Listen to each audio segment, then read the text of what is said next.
ഇത് 21ാമത്തെ ദിവസം കേട്ടോ. അപ്പോൾ രാവിലെ ബ്രേക്ക്ഫാസ്റ്റിൽ നിന്ന് തന്നെ സ്റ്റാർട്ട് ചെയ്യാമെന്ന് വിചാരിച്ചു. ഇടിയപ്പവും സമ്മന്തിയും ചായയും ആയിരുന്നു കേട്ടോ. പിന്നെ ഉച്ചയ്ക്ക് മെഴുക്കുവരട്ടി വേണോ തോരൻ വേണോ എന്നുള്ള കൺഫ്യൂഷനിലാണ്. കുറച്ച് ബീൻസ് എടുത്തിട്ടുണ്ട് കേട്ടോ. ലാസ്റ്റ് ഞാൻ വിചാരിച്ചു കുറച്ച് മെഴുക്കുവരട്ടി തന്നെ വെക്കാമെന്ന്. കാരണം എനിക്ക് തോരനേക്കാൾ ഇഷ്ടം മെഴുക്കുവരട്ടിയാണ്. പിന്നെ തേങ്ങയ്ക്ക് എന്താ വില, അതുകൊണ്ട് ഒരുപാട് തേങ്ങ ഇട്ടാലേ തോരനൊരു ടേസ്റ്റ് ഉള്ളൂ. അതുകൊണ്ട് ഞാൻ മെഴുക്കുവരട്ടിയിലങ്ങ് ഒതുക്കി കേട്ടോ.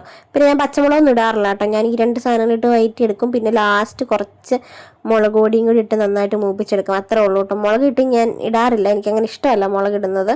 അങ്ങനെ തോരനൊക്കെ സെറ്റായി. പിന്നെ കുറച്ച് പാത്രം ഉണ്ടാവുമല്ലോ എന്തായാലും, സ്വാഭാവികം. അതൊക്കെ കഴുകി വെച്ചിട്ട് നല്ല വൃത്തിയാക്കി അതൊക്കെ കഴുകി വെച്ച് സിങ്കും കഴുകി. എനിക്ക് ഓരോ പാത്രങ്ങളിലും ഓരോ സിങ്ക് കഴുകണം. ഞാനൊരു ദിവസം 4-5 പ്രാവശ്യം സിങ്ക് കഴുകും. എന്തിനാണെന്ന് എനിക്ക് അറിഞ്ഞുകൂടാ, പക്ഷെ ഞാനിങ്ങനെ കഴുകും. അത് കഴിഞ്ഞിട്ട് കുറച്ച് പുറത്തൊന്ന് പോകണമായിരുന്നു കേട്ടോ. കുറച്ചല്ല, പുറത്തൊന്ന് പോകണമായിരുന്നു. അപ്പോൾ പുറത്തൊക്കെ പോയിട്ട് വന്ന് അത് കഴിഞ്ഞപ്പോൾ കുറച്ച് പൈനാപ്പിൾ ഇരിക്കണം. കുറച്ചെന്നുള്ള വാക്ക് എനിക്ക് എപ്പോഴും വരുന്നു. പൈനാപ്പിൾ ഉണ്ടായിരുന്നു, അത് ചെത്തി ഞാൻ ഉപ്പും മുളകും ഇട്ടിട്ട് ഇങ്ങനെ തിരുമ്മി വെച്ചു. അപ്പോൾ അതങ്ങനെ കഴിച്ചു. ഇങ്ങനെ കഴിക്കാൻ ഇഷ്ടമാണോ?